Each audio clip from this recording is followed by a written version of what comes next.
Dalam modul pengembangan kewirausahaan untuk SMA dan SMK, kita menemukan sebuah instrumen yang bernama 5D Idea Sketch. 5D Idea Sketch adalah sebuah sketsa ide yang digunakan untuk menggambarkan model bisnis yang terbentuk dari pengembangan ide dan gagasan yang dikembangkan oleh siswa. Dinamakan 5D karena konsep model bisnis ini memuat 5 dimensi atau 5 elemen yang terdiri dari konsumen, kemanfaatan produk, kegiatan kunci, sumber daya utama, dan partner utama. Kenapa 5D Idea Sketch dibangun? Pertama, karena kita menghadapi pendidikan untuk anak SMA yang umurnya baru berkisar antara 14 hingga 17 tahun. Mereka perlu diberi sebuah model yang cukup sederhana sehingga dapat diterapkan dengan baik. Oleh karena itu, pendekatan dari 5D Idea Sketch adalah pendekatan di mana siswa cukup menjawab beberapa pertanyaan terkait dengan 5 dimensi, dan dari pertanyaan itu akan terbentuk sebuah sketsa ide yang menggambarkan model dari bisnis yang dikembangkan dari ide maupun gagasan. Komponen pertama dari 5D Idea Sketch adalah elemen konsumen yang terdiri dari 2 kelompok pertanyaan. Yang pertama adalah demografi konsumen yang memuat tentang siapa yang akan menikmati produk, siapa gendernya, apa umur yang menentukan, apa pekerjaan yang menentukan, apa atribut spesifik dari konsumen kita, dan bagaimana konsumen dapat ditemui, dan kapan kita dapat menemui calon konsumen. Dan yang ketiga adalah demografi dan potensi konsumen yang dinyatakan dengan berapa banyak calon konsumen pada saat ini, dan bagaimana proyeksi pembelian ulang untuk potensi konsumen di masa mendatang. Dari ketiga kelompok pertanyaan ini, maka siswa dapat mengisikan jawaban dari pertanyaan-pertanyaan tersebut pada sebuah sketsa yang demikian. Maka pertanyaan 1E akan dijawab di kolom atau di box kanan atas, lalu pertanyaan 2A dan 2B dijawab di kolom kanan tengah, sedangkan pertanyaan 3A dan 3B dapat dijawab di kolom kanan bawah. Selanjutnya, untuk dimensi kedua, yaitu kemanfaatan produk, dideskripsikan melalui beberapa pertanyaan sebagai berikut. Pertanyaan pertama adalah bagaimana dan kapan konsumen akan menikmati produk. Sebutkan nilai baik dari produk yang akan menjadi manfaat utama bagi konsumen. Disebutkan juga pokok masalah utama dari calon konsumen yang harus dijawab oleh produk kita, dan sebutkan pokok masalah utama konsumen untuk memperoleh informasi tentang manfaat produk. Dan keempat pertanyaan ini dimuat kembali ke dalam sketsa ide, yaitu di bagian tengah untuk nomor 4, lalu di atas untuk nomor 5, ini untuk nomor 6, dan nomor 7 pada bagian ini. Maka kita akan melihat bahwa dua bagian yang berhadapan ini sebetulnya mewakili apa yang kita peroleh dari Value Proposition Canvas atau VPC. Selanjutnya, melengkapi sketsa ini untuk mengisi dimensi kegiatan kunci, sumber daya utama dan partner utama dalam 5D Idea Sketch, maka dimunculkan pertanyaan nomor 8, kegiatan apa yang penting yang dilakukan untuk menghasilkan manfaat dari produk secara terus-menerus. 9, kegiatan penting apa yang diperlukan untuk menyampaikan nilai manfaat baik dari produk pada konsumen secara terus-menerus. Lalu memberikan arahan agar dari pertanyaan nomor 8 dan 9, siswa dapat menyusun sebuah flowchart yang menjelaskan proses kerja dari produksi barang atau jasa yang dihasilkan. Selanjutnya, pertanyaan ke-10 adalah pengetahuan apa yang diperlukan untuk melakukan kegiatan sehingga dapat menghasilkan produk secara terus-menerus, keterampilan apa yang diperlukan, peralatan apa yang diperlukan. Dan sebagaimana kita ketahui,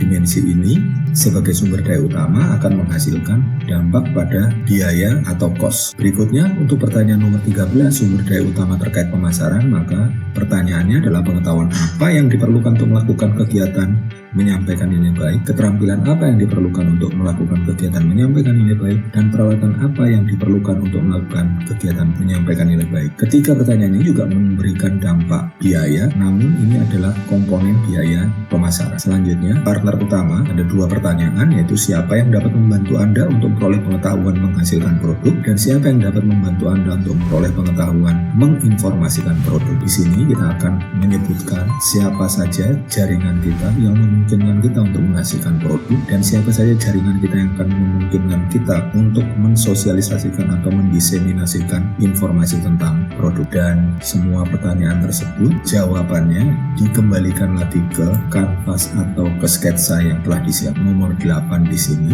nomor 9 di bawah, nomor 10, 11 dan 12 di ujung kiri atas, nomor 13, 14, 15 di ujung kiri bawah, dan 16 dan 17 berada di tengah. Demikian, maka sketsa ini sudah lengkap. Dan di akhir dari penggunaan sketsa ini adalah alat yang baik untuk mempresentasikan model bisnis yang dikembangkan dari ide dan gagasan siswa. Kenapa kita memerlukan 5 Idea Canvas untuk presentasi siswa? Karena kita ketahui 80% dari siswa SMA terutama lagi yang berada di daerah tidak memiliki perangkat yang cukup untuk bisa mempresentasikan secara baik menggunakan alat atau media elektronik. Oleh karena itu, kita mencoba untuk bisa menggunakan sekaligus kanvas atau sketsa ini sebagai alat presentasi bagi siswa-siswi SMA dan SMK yang mengikuti program pembelajaran kewirausahaan. Dan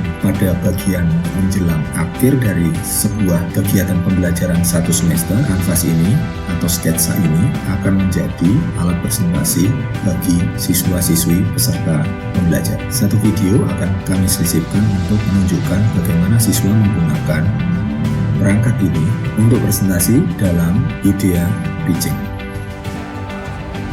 Assalamualaikum warahmatullahi wabarakatuh. Waalaikumsalam. Selamat sore untuk kita semua. Di sini saya akan menjelaskan tentang apa itu Sairmat.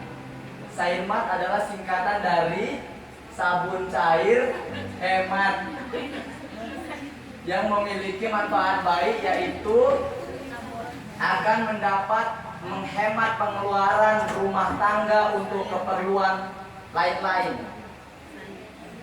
Sairmat dapat menyelesaikan masalah keuangan.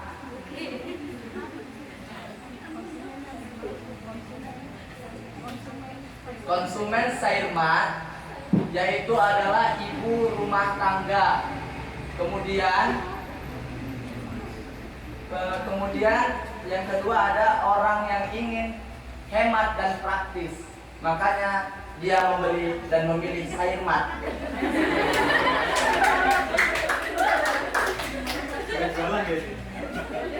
Semua kalangan bisa memakai Sairmat, dimulai dari umur 8 tahun ke atas. Sairmat bisa berguna untuk semua pekerjaan. Contohnya ialah orang yang suka praktis dan hemat.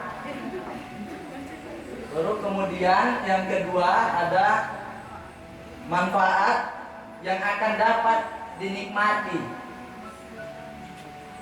Yang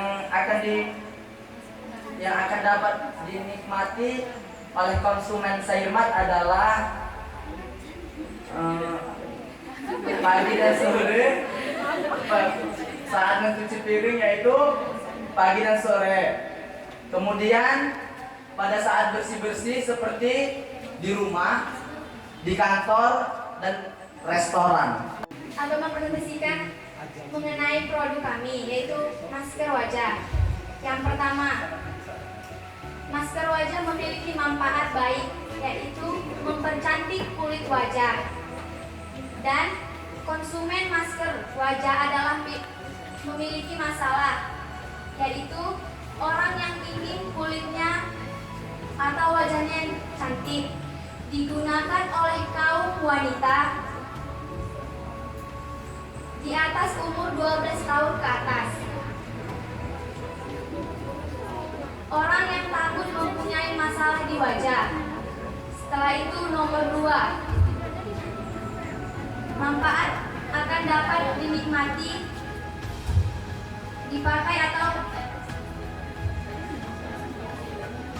dipakai pada malam hari atau di rumah.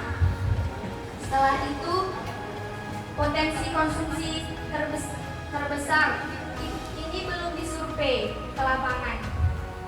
Setelah itu nomor 5, ada masalah menginformasikan manfaat dan produk ini, yaitu konsumen tidak percaya akan khasiat maskernya.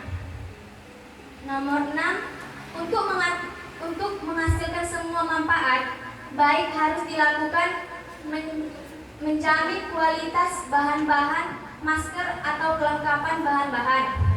7, untuk melakukan upaya menghasilkan produksi diperlukan cara membuat, pengetahuan tentang komposisi bahan, informasi tentang masker, keterampilan membuat produk masker, dan alat yaitu penggilingan. Yang ke-8, untuk menginformasikan manfaat baik harus dilakukan testimoni, pencobaan langsung.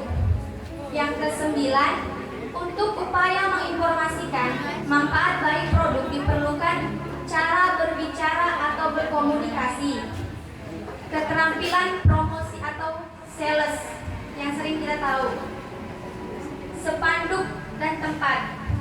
Setelah itu nomor 10, kebutuhan untuk menghasilkan manfaat pada konsumen akan dapat diperoleh dari guru pembimbing, yaitu Ibu Nancy, guru kimia, dan guru prakarya, guru bahasa Indonesia atau guru seni.